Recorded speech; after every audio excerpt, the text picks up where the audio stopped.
केंद्र की मोदी सरकार अपना एक और फैसला पलटने की तैयारी में है, या ये कह सकते हैं कि पलटने को मजबूर हो गई है, क्योंकि दो बैसाखियों पर टिकी हुई एनडीए सरकार इस बार बेहद लाचार जो नजर आ रही है।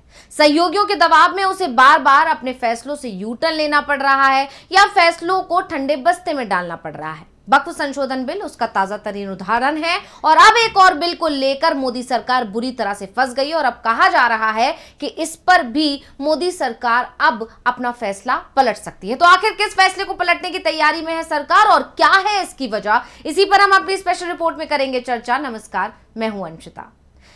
लोकसभा चुनाव के नतीजे आने के बाद से केंद्र की मोदी सरकार की स्थिति वो नहीं रही जो पिछले 2 कार्यकालों में उसकी रहा करती थी, यानी जो मनमानी करने की प्रथा अभी तक वो चलाई जा रही थी। केंद्र में मोदी सरकार जो चाहती थी उस बिल को बिना किसी की सुने, बिना किसी चर्चा के उसे पास करवा लिया करती थी, क्योंकि बहुमत बीजेपी के पास था। लेकिन अब वो हाल नहीं है और ये लगातार देखने को मिल रहा है। यानी जब से लोकसभा चुनाव के नतीजे आए और उसके बाद सरकार का गठन हुआ, उसके बाद पहले एक सत्र हुआ और अब दूसरा सत्र चल रहा है, यानी कि शीतकालीन सत्र इस समय चल रहा है। लगातार दोनों सत्र में बीजेपी सरकार बेहद कमजोर और लाचार नजर आई।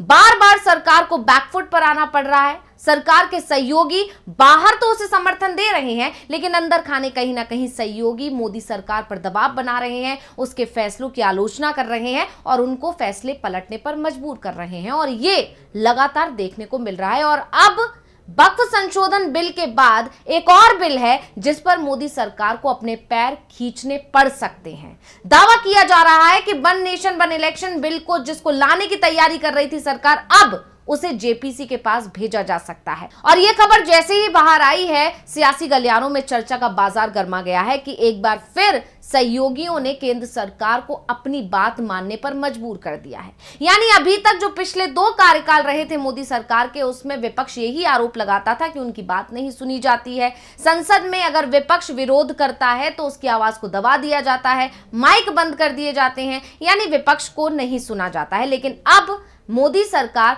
बहुत ही ज्यादा परेशान है, क्योंकि इस बार विपक्ष भी मजबूत स्थिति में है और क्योंकि मोदी सरकार इस बार बैसाखियों पर टिकी हुई सरकार है, इसलिए उसे अपने सहयोगियों के मन मुताबिक काम भी करना पड़ रहा है। यानी 2 तरफा मोदी सरकार घिरी हुई है, एक तरफ विपक्ष से तो दूसरी तरफ उसके खुद के सहयोगियों से। और अब एक खबर आ रही है कि केंद्र सरकार संसद के मौजूदा सत्र में, यानी कि शीतकालीन सत्र जो चल रहा है, इसमें ही one nation one election bill पेश कर सकती है और संसद से बिल को चर्चा के लिए ज्वाइंट पार्लियामेंट्री कमेटी के पास भेजा जाएगा। और अब जैसे ही यह खबर आई, इस चर्चा ने जोर पकड़ लिया कि एक बार फिर मोदी सरकार सहयोगियों के दबाव में यू टर्न लेने को मजबूर हो गई है।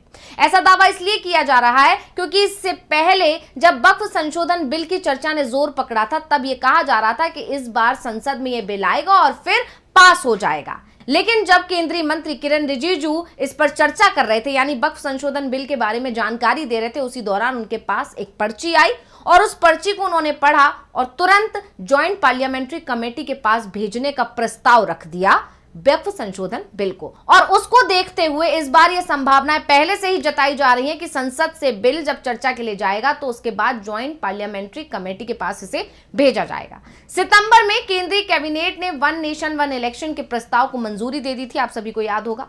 कैबिनेट मीटिंग के बाद केंद्रीय मंत्री अश्विनी वैष्णव ने कहा था कि पहले फेज में विधानसभा और लोकसभा चुनाव साथ होंगे, इसके बाद 100 दिन के भीतर दूसरे फेज में निकाय चुनाव एक साथ कराए जाएंगे। वन नेशन वन इलेक्शन पर विचार के लिए बनाई गई पूर्व राष्ट्रपति रामनाथ कोविंद की अध्यक्षता वाली जो कमेटी है, उसने 14 मार्च को राष्ट्रपति द्रौपदी मुर्मू को अपनी रिपोर्ट सौंप दी थी। रिपोर्ट 18,626 पन्नों की बनाई गई है। अब पैनल 2 सितंबर 2023 को बनाया गया था। यह रिपोर्ट स्टेक होल्डर्स एक्सपर्ट से चर्चा के बाद 191 दिन की रिसर्च का नतीजा है। कमेटी ने सभी विधानसभाओं का कार्यकाल 2029 तक करने का सुझाव दिया है। अब जहां एक तरफ मोदी सरकार लगातार इस चीज की वकालत कर रही है कि वन नेशन वन इलेक्शन होना चाहिए, उससे क्या फायदा होंगे, वहीं दूसरी तरफ विपक्ष इस मुद्दे पर लगातार मोदी सरकार को घेरता आया है। उसका कहना है कि जब आप एक राज्य के चुनाव एक चरण में नहीं करवा पाते हैं तो फिर पूरे देश के चुनाव एक साथ कैसे करवा सकते हैं। तो ये बड़े सवाल मोदी सरकार पर लगातार उठते आए हैं, लेकिन मोदी सरकार फिर भी वन नेशन वन इलेक्शन को लाने की तैयारी कर रही थी। लेकिन अब जैसे ही शीतकालीन सत्र जो चल रहा है और 2024 में पेश होने की जब बात आई तो उसके साथ ही एक खबर यह भी आ गई है कि अब जो रिपोर्ट बनाई गई है कमेटी की तरफ से, उस रिपोर्ट को जेपीसी के सामने भी भेजा जाएगा। और इसी को लेकर कहा जा रहा है कि मोदी सरकार बैकफुट में है, क्योंकि इस बिल को लेकर सहमति अंदर खाने ही नहीं बन पा रही है। दरअसल इस तरह के कयास इसलिए भी लग रहे हैं क्योंकि बीजेपी पहले से ही जानती कि इस बार उसके सहयोगी नाराज हैं और हो सकता है कि वो इस बिल का विरोध संसद में भी कर दें। अंदर खाने तो वो कर ही रहे हैं, लेकिन शायद संसद में भी कर दें। ऐसा इसलिए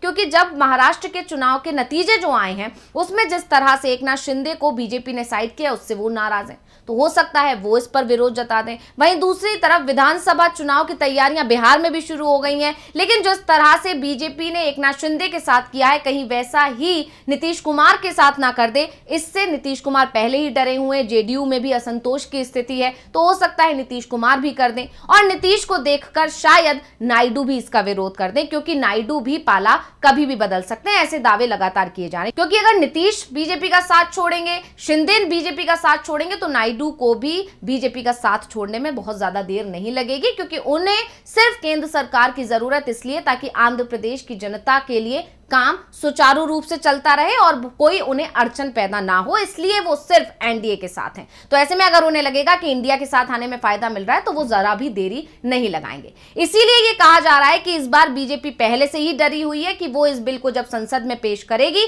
तो हो सकता है विपक्ष से पहले उसके अपने ही इसका विरोध कर रहे हैं, और इसीलिए पहले से इस तरह की चर्चाएं शुरू हो गई हैं कि जेपीसी के पास इसे भेजा जा सकता है। वहीं आपको बता दें कि कोविंद ने अपनी रिपोर्ट में क्या 5 सुझाव दिए थे, जिसमें से पहला सुझाव था कि सभी राज्य विधानसभाओं का कार्यकाल अगले लोकसभा चुनाव यानी कि 2029 तक के लिए बढ़ाया जाए। हंग असेंबली नो कॉन्फिडेंस मोशन होने पर बाकी 5 साल के कार्यकाल के लिए नए सिरे से चुनाव कराए जा सकते हैं।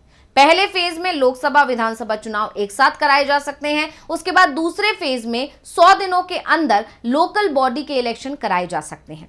चुनाव आयोग लोकसभा, विधानसभा, स्थानीय निकाय चुनाव के लिए राज्य चुनाव अधिकारियों के परामर्श से सिंगल वोटर लिस्ट और वोटर आईडी कार्ड तैयार करेगा। कोविंद पैनल ने एक साथ चुनाव कराने के लिए उपकरणों, जनशक्ति और सुरक्षा बलों की एडवांस प्लानिंग की सिफारिश की है। तो अब एक सवाल यह भी उठ रहा है कि क्या बिल को कानून बनाने में कोई अड़चन आएगी? तो आपको बता दें कि कोविंद कमेटी ने 18 संवैधानिक बदलावों का सुझाव दिया है। इनमें से ज्यादातर में राज्यों की विधानसभाओं की सहमति की जरूरत नहीं है। कुछ संवैधानिक बदलावों के लिए बिलों को संसद में पास कराना जरूरी होगा। सिंगल इलेक्टोरल रोल और सिंगल वोटर आईडी कार्ड के लिए आधे से ज्यादा राज्यों की मंजूरी जरूरी होगी। संभव है कि कोविंद कमेटी की रिपोर्ट पर लॉ कमीशन भी अपनी रिपोर्ट पेश करे। सूत्रों का यह भी कहना है कि लॉ कमीशन 2029 में लोकसभा, विधानसभा, स्थानीय निकायों और पंचायत चुनाव एक साथ कराने का सुझाव दें।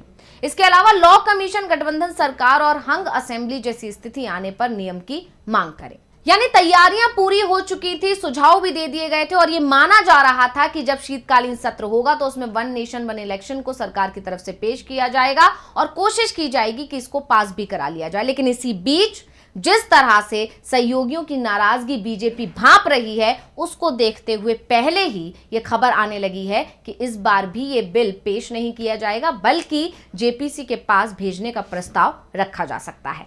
यानी एक बार फिर मोदी सरकार अपने एक फैसले को पलटने पर मजबूर होती हुई यहां पर दिखाई दे रही है। तो रिपोर्ट आपको कैसी लगी, हमें कमेंट करके अपनी राय जरूर दीजिएगा। इसी के साथ मुझे दीजिए इजाजत। देखते रहिए डीवी लाइव। नमस्कार।